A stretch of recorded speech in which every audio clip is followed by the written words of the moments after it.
Bonjour, c'est Christian Pesset. Il y a quelques semaines, j'analysais les difficultés du système MaPrimeRénov', les dispositifs, vous savez, d'aide à la rénovation énergétique qui existent depuis les années 1970. Je vous faisais part de mon inquiétude quant aux difficultés de ce système. Alors, je reçois aujourd'hui Olivier Saleron. Olivier Saleron, il est président de la puissante FFB, la Fédération française du bâtiment, et je vais lui demander, donc, lui poser un certain nombre de questions. Olivier, bonjour. Vous pouvez nous rappeler, en gros, ce qu'est la FFB ? La Fédération française du bâtiment regroupe 52 000 entreprises de toute taille, de l'artisan, PME, ETI, et puis aussi nos grands groupes, dits les majors. Nous sommes implantés dans les 101 départements français, dans chaque département et outre-mer compris. Nous avons une fédération qui regroupe, je vous l'ai dit, 52 000 entreprises. Mais ce qui est important, c'est que 2/3 des salariés du bâtiment travaillent dans une entreprise FFB. Donc, nous réalisons 2/3 du chiffre d'affaires du bâtiment qui s'est élevé l'année dernière à 208 milliards d'euros. Donc, bien sûr, une fédération importante avec 1 millier de collaborateurs sur l'ensemble du pays et donc au siège à la capitale.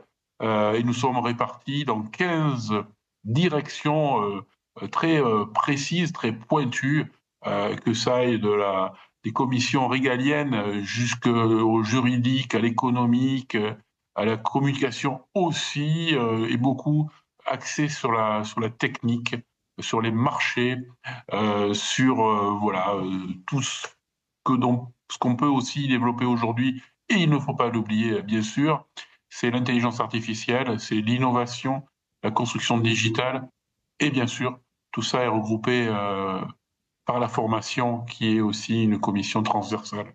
Bien sûr. Alors, depuis quelques jours, on a parlé de la suspension de MaPrimeRénov', le fameux dispositif de soutien de l'État à la rénovation énergétique. Vous vous y attendiez un peu, je pense. Écoutez, on avait quelques doutes, mais un arrêt brutal, comme il a été annoncé hier, pour dans 3 semaines, c'est-à-dire au 1er juillet, un stop sans savoir quand le go va reprendre. Écoutez, je ne vais pas vous dire qu'on était totalement ignorant sur ce fait, mais si quand même, parce que ce que vient de dire hier le ministre de l'économie est très grave. On arrête un mécanisme qui rénove au bas mot plusieurs centaines de milliers de logements par an et donc fait travailler aussi, j'allais dire, pratiquement une centaine de milliers d'artisans et d'entreprises, de l'artisan qui travaille seul jusqu'à toutes les entreprises. Et donc, voilà, et puis qui est un système vertueux. Aujourd'hui, on n'a pas trouvé un autre système pour décarboner les logements de nos concitoyens. Et puis, ça touche surtout ces aides les plus modestes d'entre nous, c'est-à-dire ceux qui ont besoin de pouvoir d'achat, ceux qui ont besoin de rénover leur logement, non seulement, premièrement, pour éliminer les énergies fossiles, mais deuxièmement, pour retrouver du pouvoir d'achat. Donc une dimension économique et puis une dimension aussi sociétale, sans parler bien sûr de la transition énergétique et écologique totalement nécessaire dans notre pays. Vous représentez donc un grand nombre d'artisans, de petites et moyennes entreprises du bâtiment et tout spécialement, évidemment, de la rénovation énergétique. Quelle part la rénovation énergétique a dans l'activité de vos adhérents ? Le bâtiment, en son chiffre d'affaires général national, fait plus de rénovation que de construction neuve. L'an dernier, d'ailleurs, c'est bien notable, 43%, j'allais dire, seulement de construction neuve. On le sait, on est dans une crise du neuf qui est très sévère, et donc 57% de rénovation. Dans ces 57%, allez, on peut dire qu'au bas mot, il y a pratiquement la moitié qui concerne des rénovations énergétiques. Donc, oui, beaucoup de salariés chez nous se consacrent à ce pan d'activité. On peut estimer entre 400 000 au quotidien, ouvriers, techniciens et aussi chargés d'études, chargés d'affaires, qui s'occupent de rénovation énergétique chaque jour, c'est leur métier. Bon, oui, c'est quand même pratiquement un tiers de nos salariés sur le terrain. Et là, je ne compte pas les chefs d'entreprise ou les artisans travaillant seuls. Donc, vous voyez, c'est important. C'est une grosse part du chiffre d'affaires. Quand on dit que ça fait à peu près 30% du chiffre d'affaires total, 30%, c'est 60 milliards d'euros. Hein. Donc, on ne peut pas non plus tailler à la serpe ou à la hache d'un seul coup, comme il vient de faire hier notre ministre de l'économie en disant MaPrimeRénov' s'arrête. Alors bien sûr, c'est pas ça qui nous occupe à 100% sur la rénovation énergétique, MaPrimeRénov', mais c'est une grosse partie. Et puis, il faut le dire, rendre des logements confortables, efficaces au niveau énergétique et abordables finalement, puisqu'on gagne du pouvoir d'achat, c'est aussi un but pour l'ensemble de nos concitoyens. Et je le répète, nos concitoyens avec des moyens modestes ou très modestes. Et franchement, c'est une grande partie de la population française. Alors, je vous ai entendu parler hier soir chez un confrère. Je vous ai entendu parler donc de milliers, de centaines de milliers d'emplois menacés. C'est pas un petit peu exagéré ? La catastrophe a déjà commencé. En 2024, nous avons perdu 14 000 entreprises, dont beaucoup de toutes petites ou de très petites, de TPE, ce qui représente 30 000 salariés équivalents temps plein que nous avons perdus l'an dernier à cause du déclin, du début du déclin de la construction neuve. Cette année, malheureusement, même si le budget 2025 est plutôt correct, avec une ministre du Logement qui est très performante et experte, et ça je le souligne à chaque fois que j'interviens, voilà, eh bien malheureusement, avec les mesures prises début 2025, le bâtiment étant en temps long, un paquebot, nous ne verrons, nous les entreprises, les effets bénéfiques de la reconstruction, de la reprise des constructions neuves que fin d'année ou début 2026. Donc déjà, nous avions prévu, rien que sur cet effet de baisse drastique de la construction neuve, 50 000 équivalents temps plein en moins dans la profession. Alors, ce n'est pas forcément des licenciements ou des plans de la casse sociale, c'est aussi des gens qui partent à la retraite et qui ne sont pas remplacés. Donc, tout ça, eh bien, déjà, regardez, nous avions prévu 80 000 emplois quasiment perdus, quasiment perdus. Et ça, il faut le dire, nos économistes et nos statisticiens à la Fédération du bâtiment se trompent rarement. Donc ça, c'est ce qu'il faut dire.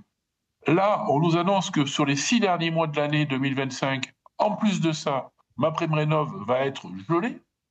Vous imaginez bien qu'on peut estimer encore aux environs de 8 à 12 milliards d'euros le manque à gagner.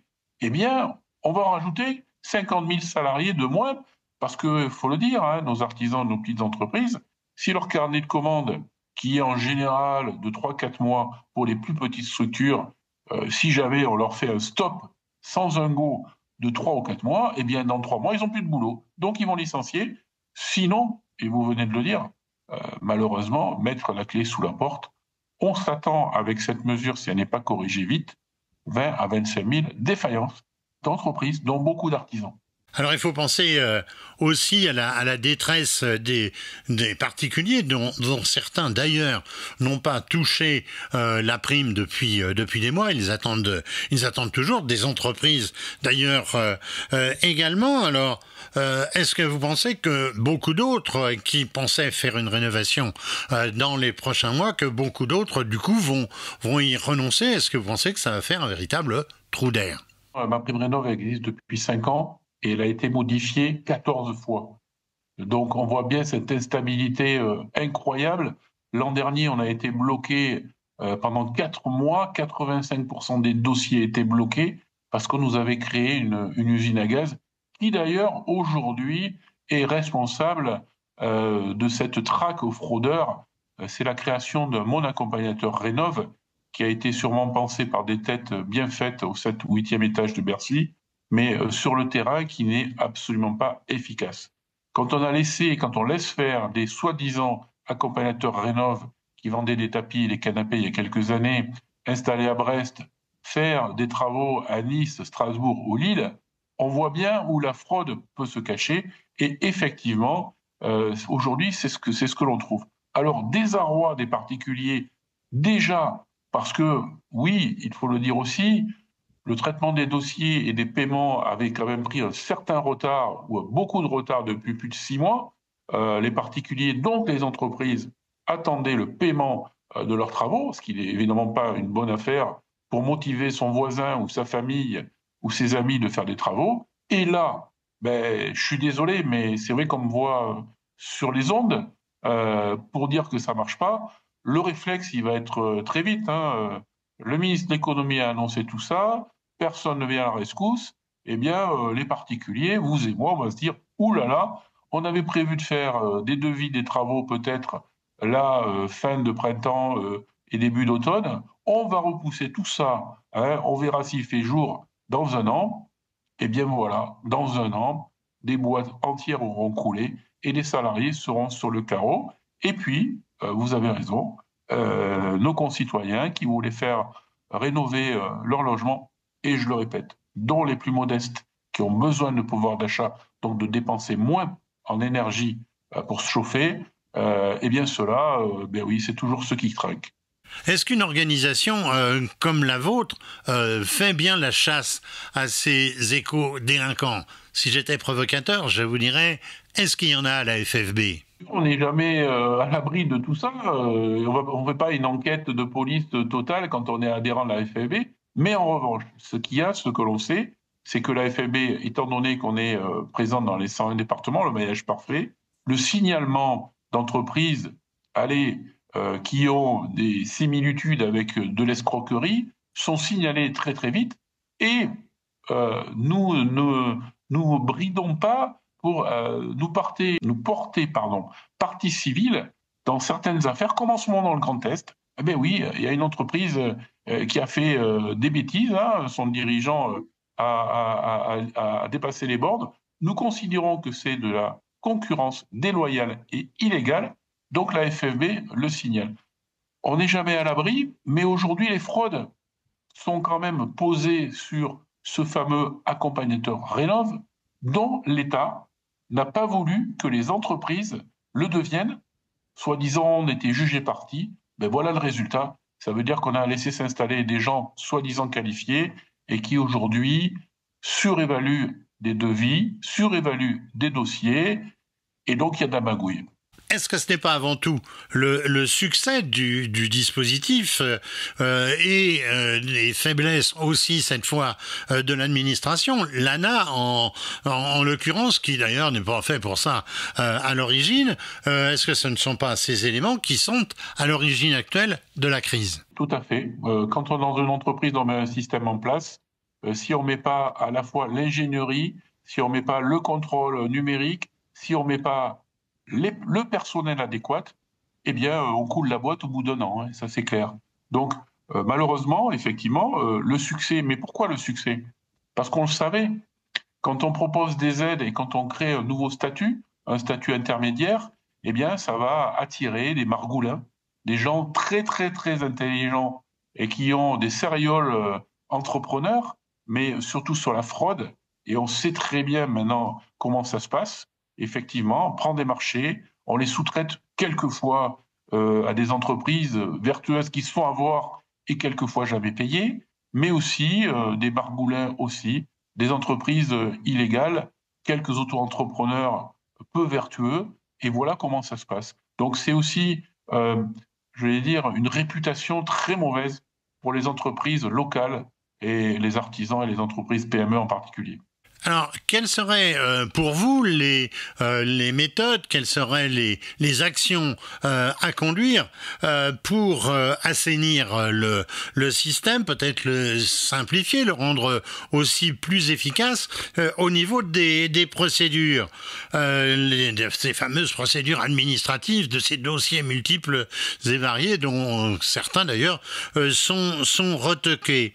Est-ce qu'il n'y aurait pas aussi un contrôle a posteriori qui serait nécessaire? La première des choses, c'est qu'en début d'année, en plan de finances de l'année, il est prévu un budget, une enveloppe.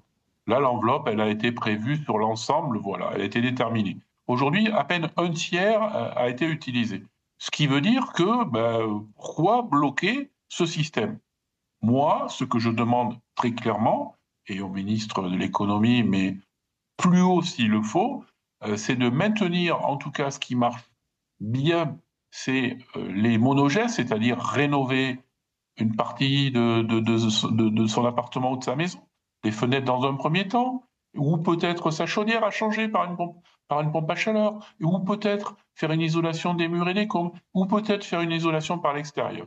Alors, que ce soit pas efficace comme une opération globale, je veux bien, mais en tout cas, c'est toujours de 25 et quelquefois jusqu'à 40, 50% d'économie d'énergie pour une maison ou un appartement, donc qui mobilise aussi moins d'aide et moins de MaPrimeRénov', ce qui est quand même plutôt vertueux. Et puis ensuite, on calibre d'une année sur l'autre. On a trop dépensé, pas assez dépensé. Eh bien, l'État calibre.